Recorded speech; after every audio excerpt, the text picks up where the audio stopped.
L'Obra Social de Catalunya Caixa us ofereix dues propostes per als vespres d'aquest estiu, per gaudir de la música, l'art modernista i també prendre una copa o fer un bon àpat a la llum de la lluna. A Barcelona, la Terrassa de la Pedrera obre portes un any més per oferir concerts de jazz i visites a l'edifici, una de les grans joies del modernisme català. El programa es fa cada divendres i dissabte i permet fer una copa i contemplar les grans vistes de la ciutat, gaudint de la música de conjunts de jazz de primer nivell.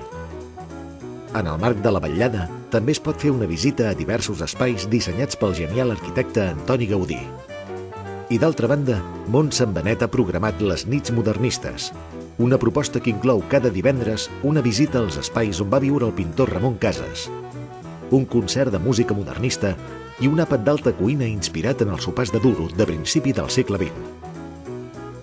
Una iniciativa que relliga art, música i gastronomia i que ja s'ha estrenat amb èxit a l'esplèndid marc del monestir de Sant Benet.